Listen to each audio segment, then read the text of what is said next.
Chers fidèles amis auditeurs, auditrices de Radio Espérance, nous sommes au 26e dimanche du temps ordinaire et nous sommes heureux de nous retrouver pour se mettre ensemble à l'école de notre Seigneur Jésus. Demandons l'Esprit Saint de venir nous éclairer, nous donner sa lumière pour comprendre ce que le Seigneur veut nous donner ce dimanche. Viens, Esprit de sainteté, viens, Esprit de lumière, viens, Esprit de feu, viens nous embraser. Évangile de ce jour, selon saint Luc. En ce temps-là, Jésus disait aux pharisiens: il y avait un homme riche vêtu de pourpre et de lin fin, qui faisait chaque jour des festins somptueux. Devant son portail gisait un pauvre nommé Lazare, qui était couvert d'ulcères. Il aurait bien voulu se rassasier de ce qui tombait de la table du riche, mais les chiens, eux, venaient lécher ses ulcères. Or, le pauvre mourut, et les anges l'emportèrent auprès d'Abraham. Le riche mourut aussi, et on l'enterra. Au séjour des morts, il était en proie à la torture. Levant les yeux, il vit Abraham de loin et Lazare tout près de lui. Alors il cria: « Père Abraham, prends pitié de moi, et envoie Lazare tremper le bout de son doigt dans l'eau pour me rafraîchir la langue, car je souffre terriblement dans cette fournaise. » « Mon enfant, répondit Abraham, rappelle-toi, tu as reçu le bonheur pendant ta vie, et Lazare le malheur pendant la sienne. Maintenant, lui, il trouve ici la consolation, et toi la souffrance. Et en plus de tout cela, un grand abîme a été établi entre vous et nous, pour que ceux qui voudraient passer vers vous ne le puissent pas, et que de là-bas non plus on ne traverse pas vers vous, vers nous. » Le riche répliqua: « Eh bien, Père, je te prie d'envoyer Lazare dans la maison de mon père.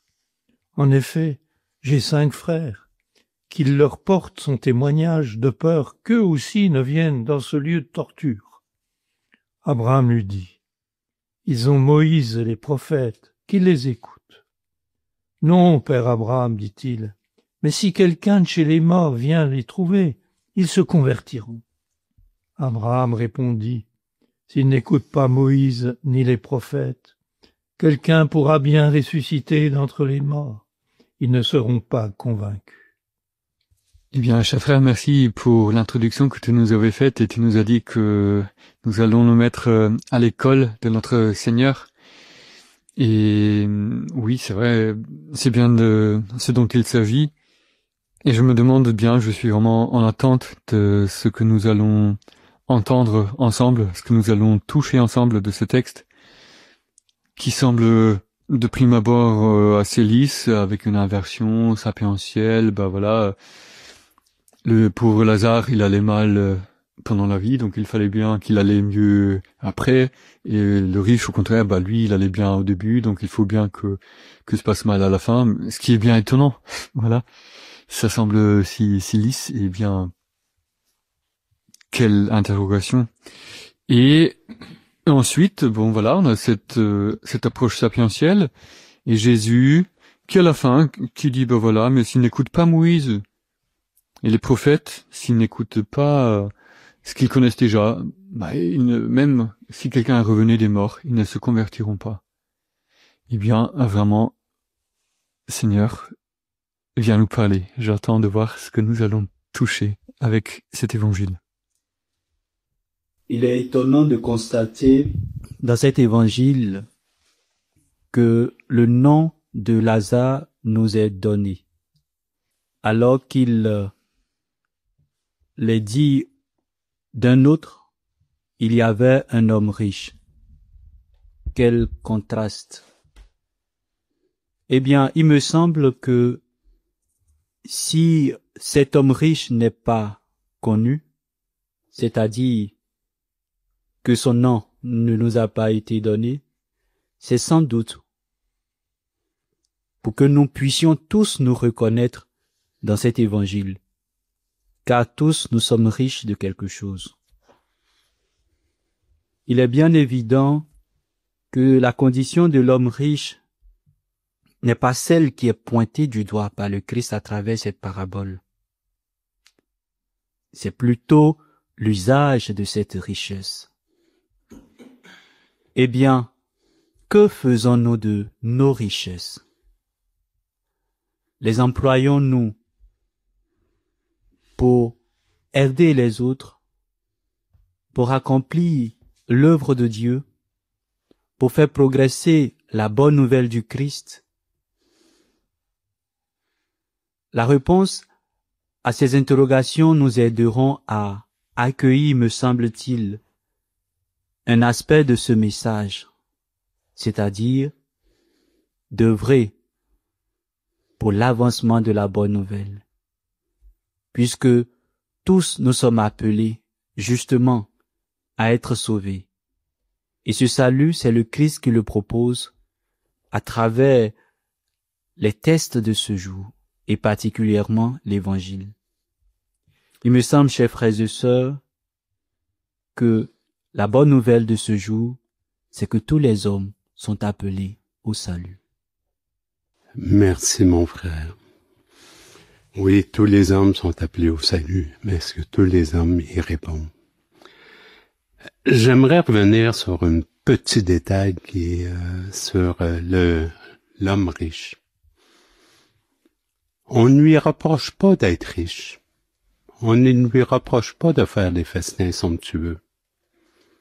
Ce que l'on lui reproche, c'est de ne pas avoir regardé Lazare. C'est de ne pas venir en aide à Lazare, à son prochain. Naturellement, on pourrait se dire, le jeune homme riche a pensé à lui, point, c'est tout. Il n'y avait pas besoin de... Lazare avait juste à dire, à lui demander, à faire quelque chose. Mais en même temps, on pourrait se rappeler la parabole du bon Samaritain, qui parle à peu près de la même chose. Le bon Samaritain va aider cet homme qui est blessé sur le bord de la route, pas parce que l'homme lui demande, mais bien parce qu'il a compassion de lui. Le jeune homme riche, pas le jeune homme riche, mais l'homme riche, il a tout simplement pas regardé Lazare. Il le regarde qu'à la fin, une fois mort, et pour lui rendre service, pas pour rendre service à Lazare. Il ne pense qu'à lui. Et c'est peut-être ce petit détail qu'on devrait réfléchir aujourd'hui. Qu'est-ce qu'on fait de notre fortune, de nos qualités? Est-ce qu'on les garde pour nous? De nos dons, est-ce qu'on les garde pour nous ou on les offre aux autres aussi? Je dis deux mots simplement. C'est que Lazare, il était juste devant le portail de l'homme riche. Ça alors, ça tombe mal. Pour l'homme riche, disais. On sait bien combien c'est difficile de venir au secours de celui qui est au plus bas, celui qui ne rentre pas dans les normes, celui que, d'une façon ou d'une autre, est rejeté par la société. Et donc, c'est une question que nous devons nous poser. Oh non, le Seigneur frappe à notre porte. Il est pas loin, à condition de savoir reconnaître là où il passe. Pour ma part, cet évangile nous met devant un réalisme, celui de la coexistence du bien et du mal dans notre vie, et de la nécessité pour nous d'opter pour le bien, car c'est dans notre capacité à nous ouvrir au bien que nous pouvons faire rayonner la lumière du Christ. Et la finale de cet évangile m'est vraiment interpellateur. S'il n'écoute pas Moïse ni les prophètes, quelqu'un pourra bien ressusciter d'entre les morts ils ne seront pas convaincus. Le Christ nous est donné aujourd'hui comme parole nouvelle pour nous toucher au plus intime de notre cœur, pour que dans notre agir quotidien, nous agissions vraiment en faveur de ce bien. Et le bien, il me semble que le riche l'a perdu de vue. Ce bien qu'il était censé faire, c'était de jeter un regard plein de bonté à l'égard de Lazare.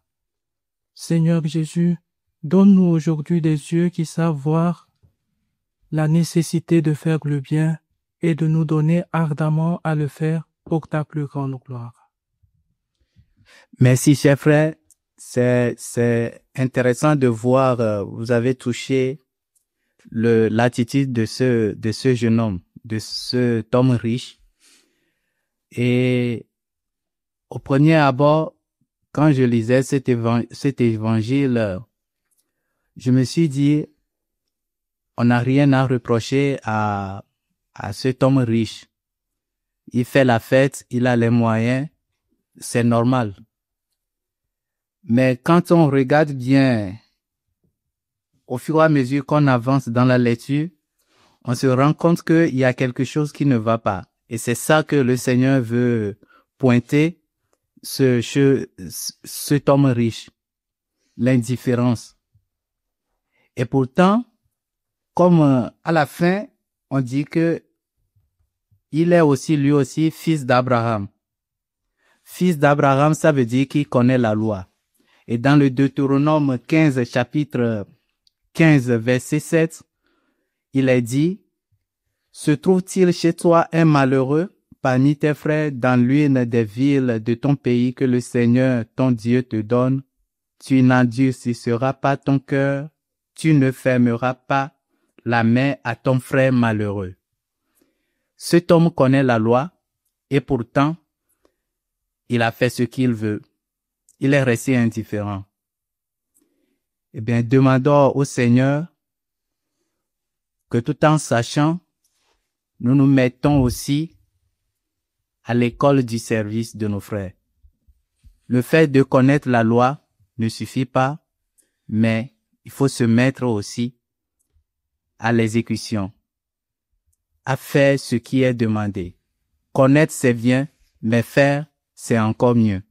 Et que le Seigneur nous aide à avancer sur ce chemin.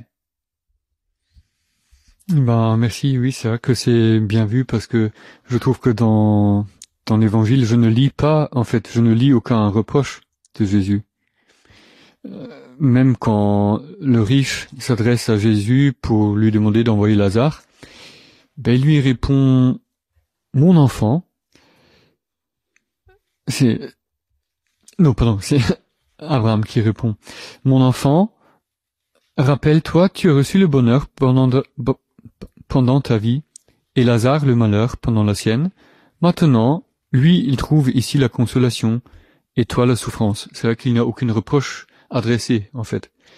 Mais c'est chouette que tu rappelles que oui, mais dans le Deutéronome, dans les Écritures justement, il est question de cette aide aux pauvres.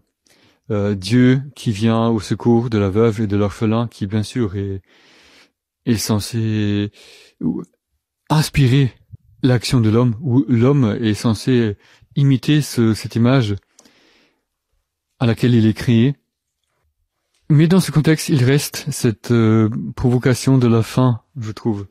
Bon, mais s'il n'écoute pas Abraham, s'il n'écoute pas Moïse et les prophètes, eh bien, quelqu'un pourra même ressusciter d'entre les morts. Ils ne seront pas convaincus. C'est vrai que hier, on avait l'évangile de la deuxième annonce de la Passion chez Luc. Et Jésus dit à ses disciples, ouvrez bien vos oreilles pour entendre ce que je vous dis maintenant. Et pourtant, Luc va conclure en disant, mais cette parole leur restait voilée, de sorte à ce qu'ils n'en comprirent pas le sens. Eh bien, on est devant cette question de la dureté du cœur, de la question de la nécessité que le Seigneur vienne toucher les cœurs. Et en même temps, lui, tranquillement, il renvoie à la responsabilité, à l'écoute. Il y a là un champ de tension qui me met à l'écoute aussi. Effectivement, ce champ de tension, elle existe et un frère l'a mis en exergue en disant c'est la coexistence du bien et du mal dans notre monde dont il s'agit dans ce texte. Effectivement, la vie chrétienne réclame un choix quotidien du Christ. Elle est la suite, la marche après le Christ. C'est-à-dire embrasser, mener le genre de vie que le Christ a mené sur terre. Cela est aux antipodes de nos sentiments premiers, de nos envies premiers, de nos désirs premiers. C'est pourquoi, en fait, cette vie va impliquer toute une lutte pour choisir le bien. Et il est encore possible de choisir le bien. Je pense que c'est de cela qu'il est question, en fin de compte, quand Abraham dit « S'il n'écoute pas Moïse ni les prophètes », ce qui veut dire que chaque jour, nous avons la possibilité de faire le bien. D'abord en écoutant la petite voix de notre conscience. Ensuite, en se laissant interpeller par la parole de Dieu. Peu importe sous la forme dont on l'entend. Enfin, en respectant simplement les lois de la cité, qui sont parfois et pour beaucoup inspirées de la loi naturelle, qui est donc la loi que le bon Dieu a inscrite dans la nature. Il me semble que le bon Dieu nous dit aussi qu'il est patient. Il est patient, mais en même temps, et c'est cela qu'Abraham fait remarquer, il y a un thème, il y a un moment où nous ne pouvons plus rien faire pour notre salut. Nous demandons que le Seigneur nous donne la grâce et la force de le choisir aujourd'hui, de continuer à marcher avec lui, de nous relever même si nous sommes tombés, de le regarder afin de recevoir la force de son Esprit Saint pour vivre en enfant de Dieu aujourd'hui et demain. Amen. Oui, merci mon frère. C'est justement, on ne peut pas rien faire une fois qu'on est mort. Se sauver, c'est sur la terre. Et j'aime bien regarder comment cet homme riche se serait sauvé. En donnant quelques miettes, qu'est-ce que Lazare veut, des miettes tombées de la table. C'est-à-dire pour vraiment pas grand-chose, mais il ne fait même pas. Et c'est ça que Jésus nous ne demande pas l'impossible. Jésus nous demande d'être bon, de chercher, d'aider notre prochain. C'est là qui est merveilleux, c'est de savoir jusqu'à quel point que on peut se sauver soi-même, pas soi-même dans le sens sans Dieu, mais on peut, en faisant le bien, se sauver. Si cet homme riche se serait viré vers Lazare, il aurait été sauvé. Il ne souffrirait pas pour l'éternité. Merci, cher frère. C'est intéressant de voir que la deuxième partie de l'évangile nous parle d'après la mort. Et on peut se demander, est-ce qu'il y a une vie après cette vie sur la terre? Évidemment que oui, pour nous les chrétiens, c'est évident. C'est évident pour nous qu'il y a une vie après notre passage sur cette terre. Et cette vie se prépare dès ici-bas. Je suis étonné quand même de voir que l'homme riche, il a le souci de ses frères. Et on peut se demander, la foi, comment est-ce qu'on a la foi? Est-ce que la foi, ça se base sur les miracles ou bien ça se base sur le fait que quelqu'un qui est mort et qui a déjà vu ce qui se passe de l'autre côté pour pouvoir croire? Eh bien non. Saint Paul nous dit que la foi vient de l'écoute. Et cette foi, peu importe celui qui l'annonce. Nous savons tous que Jésus est passé sur cette terre et c'est pas tout le monde qui a cru. Au contraire, il y a certains qui se sont scandalisés à travers ses paroles et qui sont partis même jusqu'à le mettre à mort. Eh bien, demandons au Seigneur de nous donner cette grâce ce dimanche, de préparer notre ciel ici-bas en faisant le bien, mais aussi en nous mettant à l'école du Seigneur, en nous mettant à l'école de nos pasteurs et d'écouter. Et donc cela nous envoie aussi en mission ce dimanche d'être les porteurs de cette bonne nouvelle, apporter la bonne nouvelle à tous ceux qui nous entourent pour que eux aussi bénéficient de ce bonheur que le Seigneur nous prépare dans le ciel. Même si c'est déjà la fin de cet évangile, mais on voit bien que est introduit dans cet évangile la résurrection des corps, et si quelqu'un pourra bien ressusciter notre élément, ils ne seront pas convaincus. Jésus va être ressuscité d'entre les morts. Et combien seront convaincus ici-bas? Ça, c'est une question, et on voit aussi combien Jésus a voulu rester pauvre. C'est pas par des grandes choses extraordinaires. La résurrection, elle était cachée, en fait. Ça n'a pas été divulgué comme ça. Il y a quelques personnes qui ont été témoins de cette résurrection, les premiers apôtres. Mais voir combien le Christ reste discret. Il nous donne cette parabole. N'oublions pas que l'auteur principal, c'est lui finalement, dans cette affaire. C'est lui qui s'ouvre, qui va être sortir le Samaritain de sa misère.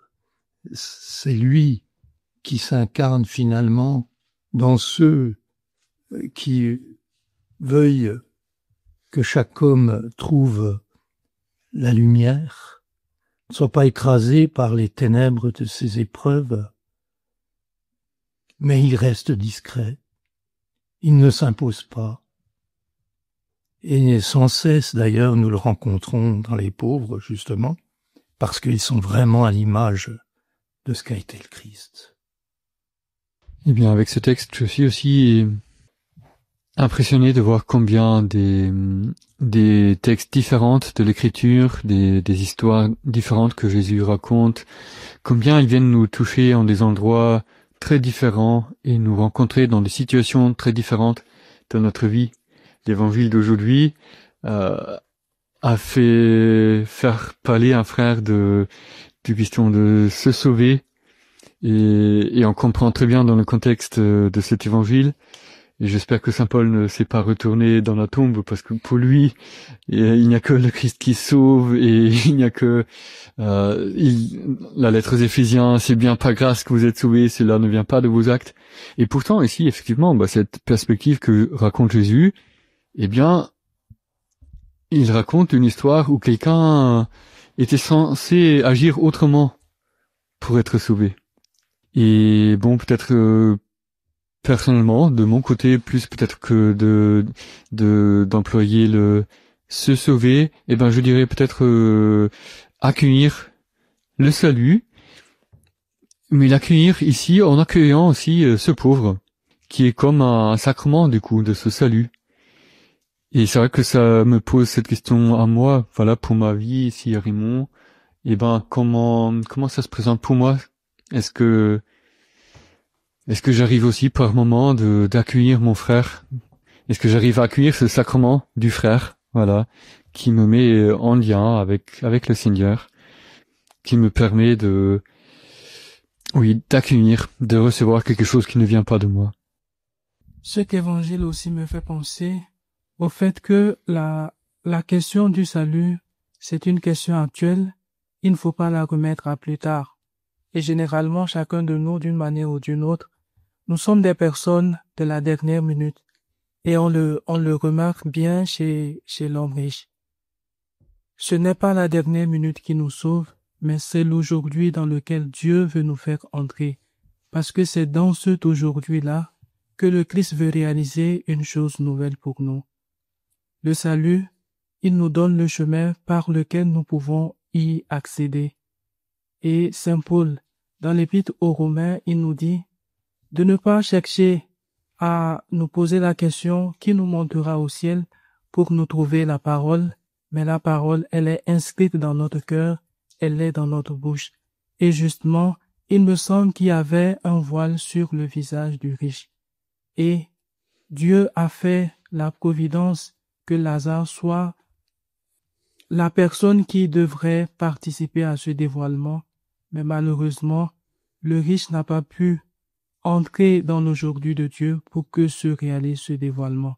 Il me semble qu'il y a pour nous la nécessité de demander aujourd'hui la grâce d'un dévoilement, que le Christ lui-même fasse rayonner sa lumière sur notre visage pour que les voiles qui nous empêchent de voir la réalité, de voir le prochain et de pouvoir mettre en exergue le bien auquel il nous appelle pour que notre salut se concrétise, pour que nous puissions y parvenir réellement. Merci, chers frères, chers fidèles amis auditrices. Nous tendons vers la fin de notre rencontre de ce dimanche. Et nous aimerions tout simplement demander au Seigneur d'être celui qui affermit ses paroles dans nos cœurs et nous donne la grâce, la force nécessaire de mettre ces paroles à exécution.